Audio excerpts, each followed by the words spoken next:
Now, Keir Starmer celebrates 50 days as Prime Minister.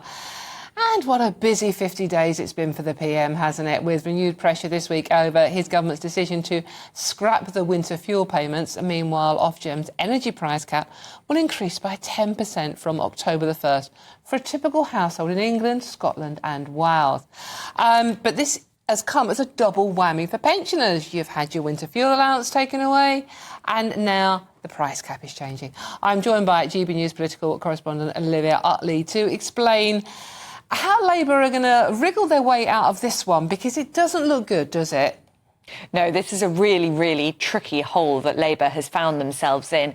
When Rachel Reeves announced just a couple of weeks ago that she would be massively scaling back those winter fuel payments, cutting it altogether for around 10 million pensioners by making it means-tested rather than just given to everyone, it was controversial.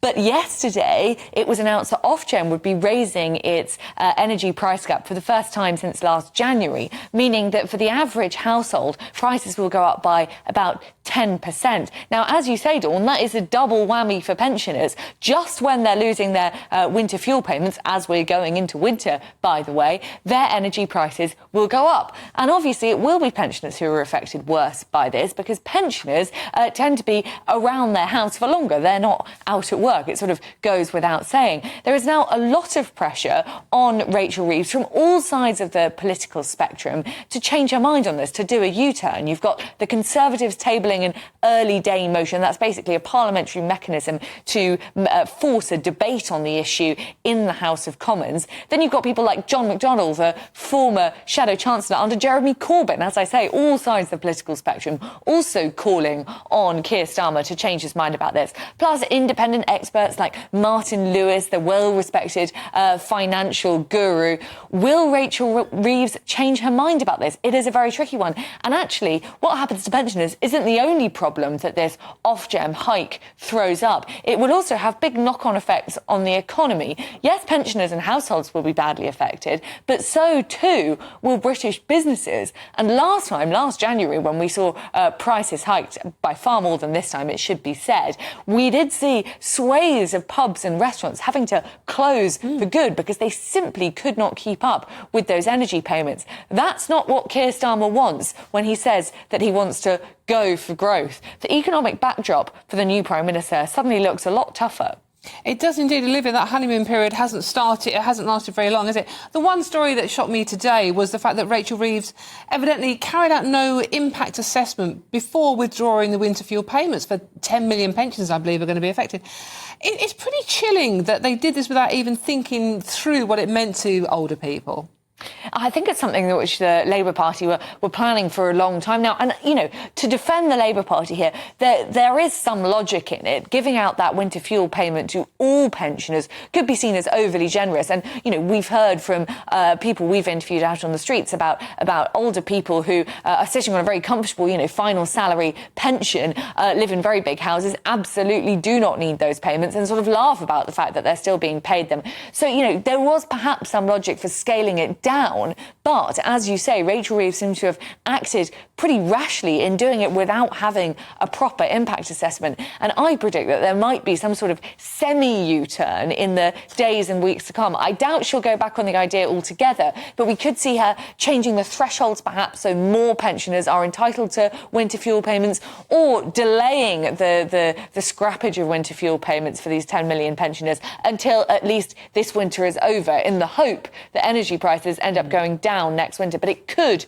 end up being the first sort of major U-turn for this new government. That's exactly that. You actually plucked that question from my brain. Thank you very much, Olivia Utley, for bringing that today on the mess that Labour have created with the energy situation in this country.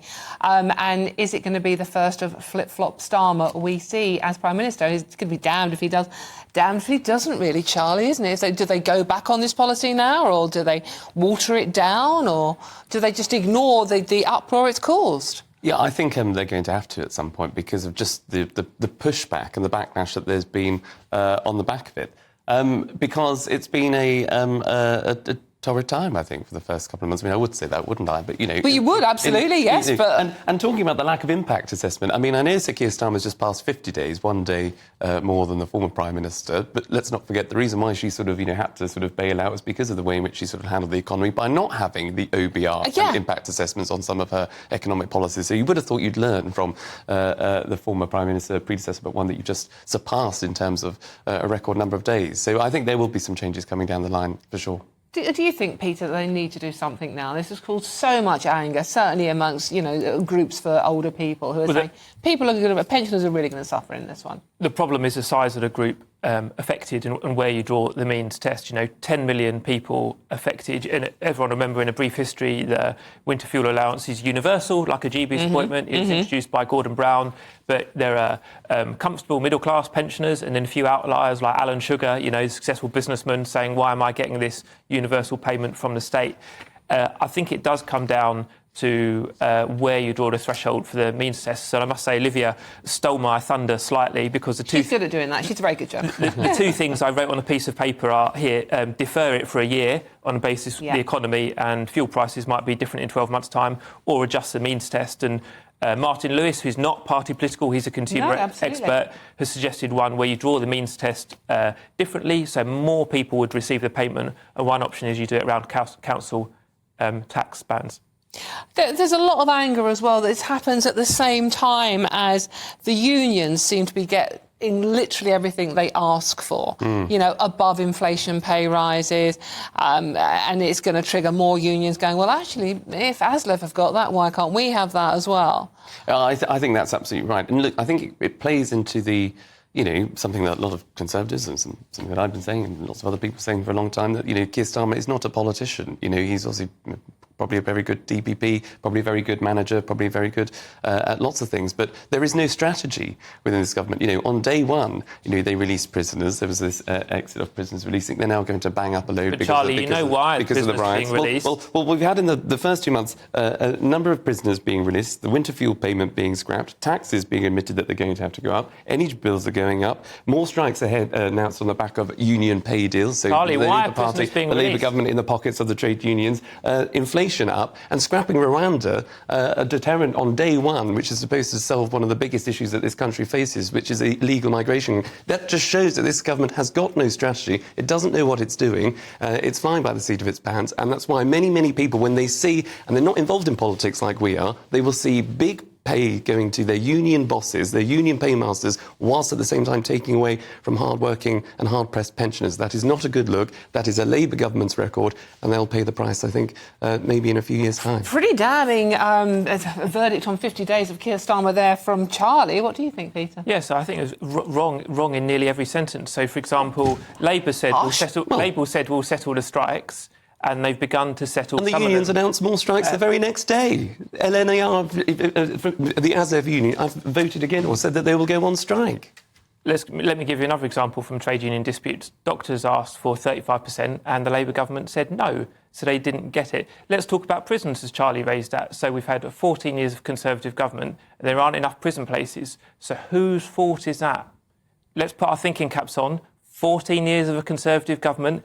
A Justice Secretary, including Michael Gove, who Charlie used to work for. Why are there not enough prison places? Nobody was Justice Secretary, I must have. But... Why are there not enough prison places? Is that down to the milkman? Is it down to Tony Blair, or is it down to the Conservative government? Well, the answer is, of course there have been failures. I'm not going to get away from that with the 14 years, but you don't just let out a load of prisoners on day one since you come into office, only then to start banging up people for, shouting a few things on the streets. I find it quite difficult that, this government was able to fast-track things that happened over the weekend, and it took so long to bang up people like those Just Stop Oil protesters that have, caused a breakdown in our national infrastructure, that have stopped ambulances going to see people that are in critical need. It just goes back to my first point, that this is not a government that has a strategy. The Prime Minister is not a politician. He doesn't understand what the public are sort of, going to be facing, particularly when you're taking away money from pensioners, particularly when it